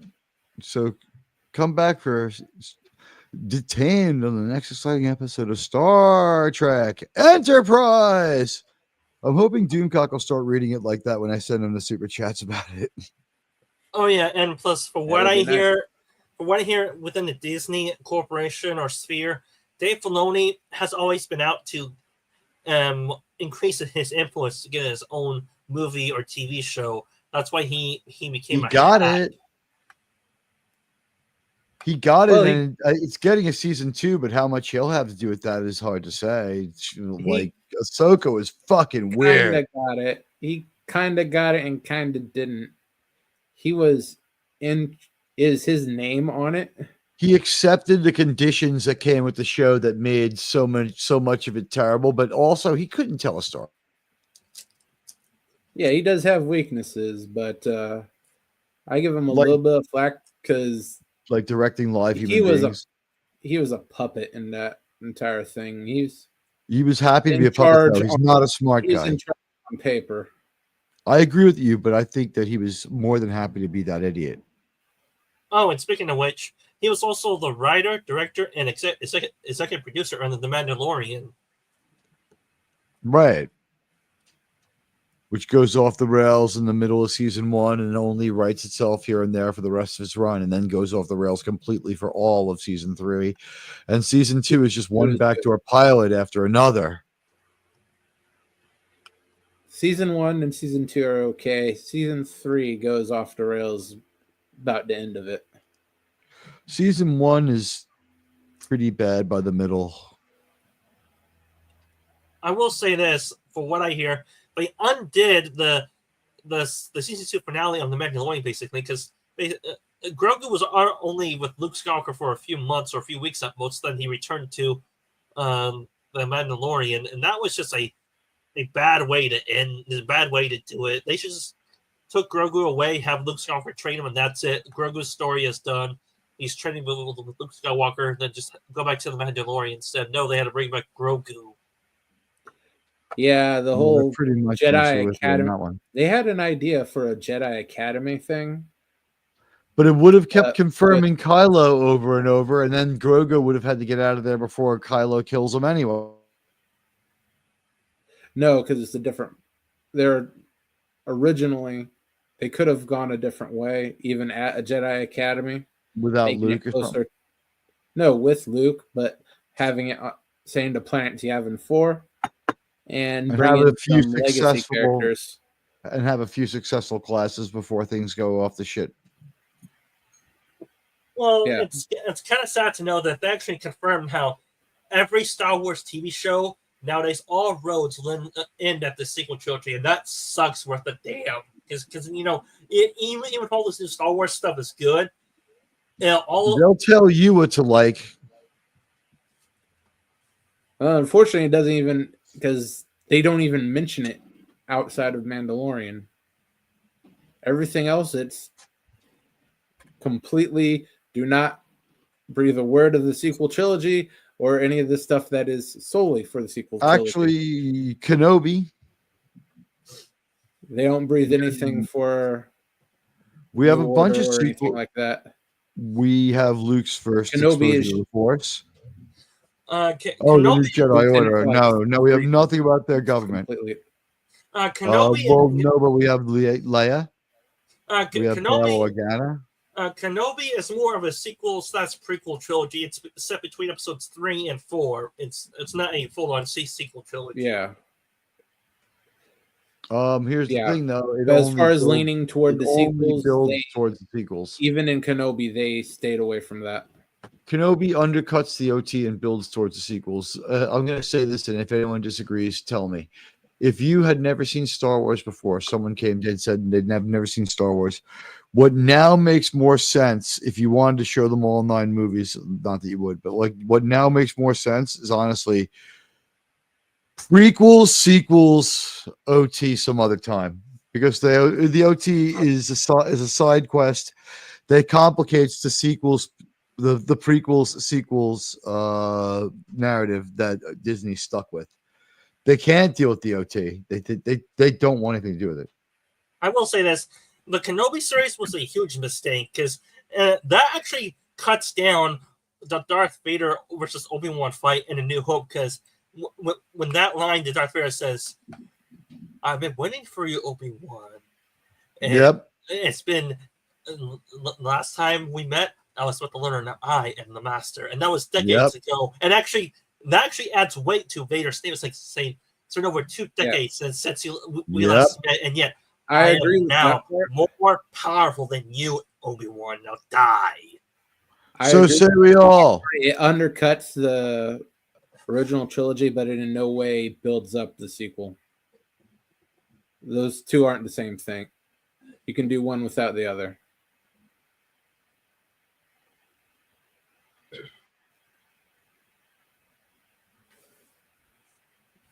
Yeah, and I have seen Tales of Tales of the Empire. Those shorts. My God, those are bad. I think I've seen the ones with just the Inquisitors mainly. I did not see the first 3 episodes that did not focus on a Night Sister that became a governor.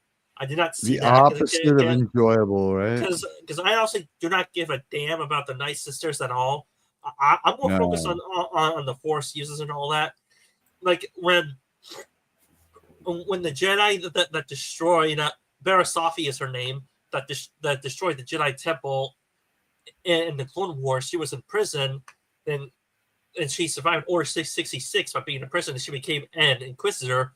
They should have kept that, have her become the major bad guy or one of the major bad guys in the heir to the Empire. Have her eliminate mini Jedi. Have her go up against another Force user and all that. But then again, another point was they added the damn progressive message in Hunting Down a Jedi when they used they them pronouns for that damn Jedi Knight or Master. That was stupid. Were they a weird ass alien or something? Like, did they even try to justify it? No, like how blatant was it? Is all I'm asking. I'm not saying it's like not curious, that curious about it. I'm definitely not watching it, so just tell me. I've seen about 2 episodes with the Inquisitors. Then I quit after they introduced the Jedi with they them pronouns because it was one Jedi, and I said just use where is he or where is she? Don't use they them, you idiots. And yet they do anyway. Was it the rock, a piece of? Was it the chunk of stone again? Was it Geode or whatever that character's name is? No, I think the ones you're talking about is the High Republic book series or the canceled TV show they tried to do. Right, so they had a Jedi that was like a they them because it was like an inanimate rock or something. They tried to justify it in some form. Yeah, that which is even funnier. Thankfully, they canceled it. Yeah, they destroyed that. No one gives a fuck about that era. The 2 things we saw, the High Republic and we saw the Acolyte. No one gives a fuck about that anymore. No Jedi thought up Force choke until like 60 years before Anakin too. Bullshit. The Sith Order has been around for over 5,000 years. They perfected that technique. Drew, you're right. When I got my very first super chat from Matt G, Google takes a large chunk out of that. And please hit the like and follow buttons for my friend Resolute Germ. But Google takes a lot out of that. But when I made that first super chat, I had done something that new Star Trek has never done, and that was take in a profit. Yeah, that's something Paramount really hasn't done in general. I was going to do YouTube anyway. I was going to broadcast anyhow. I had an interest in this, and I branded myself as a Star Trek broadcaster because I love Star Trek so much. So all the other expenses, StreamYards and like, whatever, $120 worth of microphones and crap like that. Because just buy 3. If you're going into YouTube, guys, just buy yourself 3 cheap microphones. Buy 3 $40 microphones that are mediocre. One, they'll break and just throw it in the pile and grab the next one. Or to use, and get the Amazon insurance on both and just keep spinning them for like 4 years. That's what I've done. While one's broken, the other one's on the way back. That's how to beat the price on that one. Yeah, get yourself a nice tripod that lasts for 5 years, like I did. I bought 3 microphones with 3 tripods, and I just got my first like better tripod. But I'm thinking the ones that come up from under your monitor and go over your keyboard might be the best ones of all. I'm thinking about getting one of those. I do have a genuine question. This is going to the Star Wars Disney canon a little bit, but how far back does the Disney Star Wars canon go? In other words, does it go back about because the Legend Star Wars timeline goes back over 25,000 years? How far back does the Disney timeline go then in their era of Star Wars? About I 6,000 don't believe years? I don't Not believe even. Korra Band comes into it. They haven't mentioned any. They allude to stuff with the Sith being older, but as far as actual stories go, maybe a little over 1,000 years. So, well, the Darth Bane Sith line has been around for over 1,000 years, and then Yeah, and that's as far back as Disney recognizes. They don't like to talk about anything older than that. They could resurrect it tomorrow. That's why they don't like to talk about it. And they'll put their own terrible spin on it. But it's terrible. They leave all doors closed because they need one big thing to save this. So it's just like it's like the beginning of that old show Laugh-In or some kind of like advent calendar gone amok, where it's just like you keep opening and slamming doors, waiting for like the one prize is going to tell you that you're going to get something, and it's like it's all become much bigger. If these shows hadn't have been so tentpole and so critical, then like all right, Andor didn't really work out, but it was enjoyable, and the Acolyte was a disaster. But like this other show that like cost like because the Acolyte was only $50 million in like 6 episodes because it was so dumb. In a real world, we could have had 2 more shows on top of the Acolyte. I would say this to you, if One of them Andor would have been good. I would say this, if Andor is as good as people say, but I haven't seen It's it. not. It's not. It's not. Yeah, but my point is, if it is mediocre or good, It's mediocre. But from what people say, our fans say, that's actually the best of the new Star Wars stuff there is. And if that's true, Oh, it is. That is true. That is basically one hit out of 12 TV shows. And that's a bad record. 1.5 because the Mandalorian just goes sour. That works until it doesn't. No, here's the thing I'll say about Andor. Although it's not bad and it makes sense and it isn't stupid, any show that takes that long to pay off and get good, like I'm not going to call it a good show. I'm sorry, it takes too long, and also like it's interminably slow to the point where you're like fuck this, and like you fast forwarded it. When he taught them how to march Imperial style, we saw every moment of every drill. It was the reverse of Book of Boba Fett, where they had a chance to show him teaching the Sand People how to use technology, and instead they just magically learn. He never bonds with them, but he's sad when they die, even though they enslaved him. It was crazy shit. And that's why I don't care for slow burn shows mainly. I mean, and if you want to show them training, sure, do a few training drills the first time. And after that, just do a training montage then. Saying, oh, look, they did it like 5 times in a training montage. Now they're decent or good at marching. Then there you go. Done. Instead of just going 5 episodes of learning them how to march like a pair of stormtroopers. Well, it was a bad imitation of a training montage, right? Because the training montage is like personal and fighting and like, and some learning some meditation skills. And at the end of the training sequence, you have learned something about the power level, the intent, and the heart of the combatant. In this case, a Jedi. In a Rocky movie, they do it a little different. Germ, what do you think of that theory? Yeah, it seems to be Star Wars as a whole has a problem with knowing how to work montages. They know that a training sequence is something that people in Star Wars are used to and like, but they don't know how to make it meaningful or make it tell part of the story.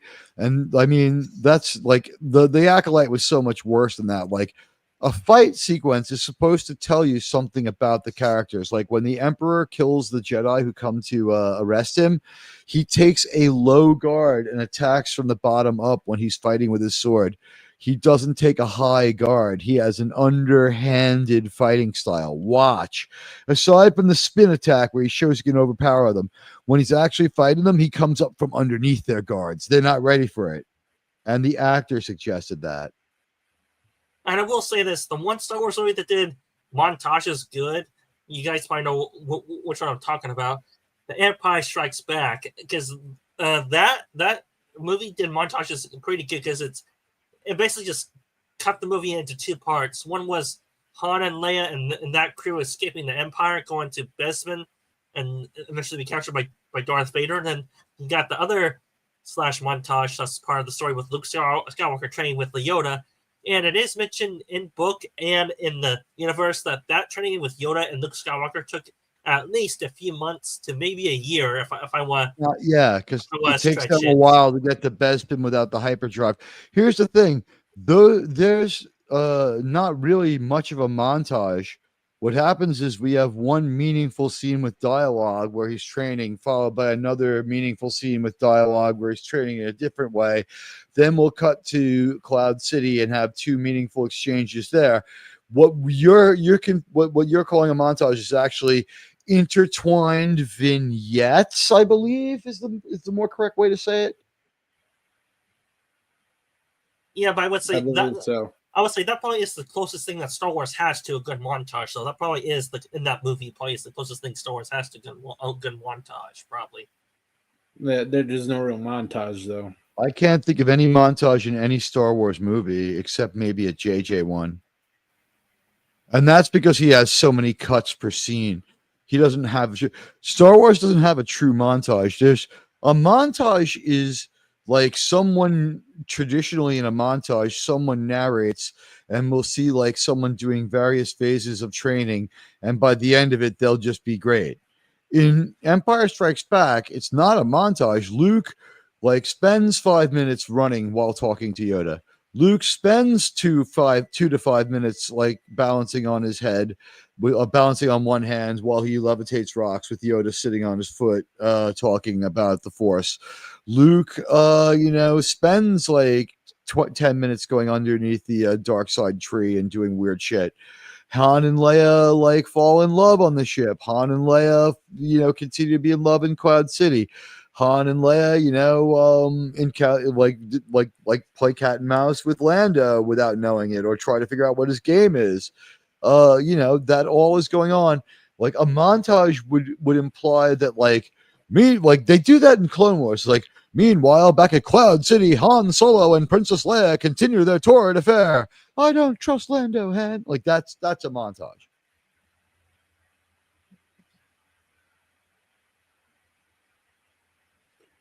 Okay, it is about 7 o'clock up here. We're gonna have to start wrapping it up. Teague, do you have anything you want to shout out before we go? My name is Admiral Teague. I use insanity as a performance-enhancing drug. Please join my group, Reinstate the Volstead Act, where we're trying to get alcohol made illegal. Just kidding. Check out my show. I'll be around tomorrow with Germ. We'll watch. We'll watch Unification a couple of times, and then we'll have a hangout session for a little while. My schedule tomorrow night is 7 to 9. I'll be back tomorrow 7 to 9, and then Saturday night on the next exciting episode of Star Trek Enterprise, we have Detained with Dean Stockwell. Sounds good. Fifth Dan, what do you got?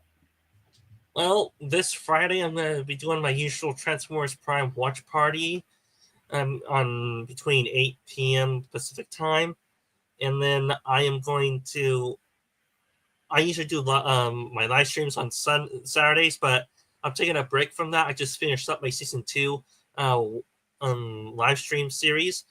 And I usually do cross streams with other YouTubers like UGerm and Gorilla's Random Thoughts if they will allow it.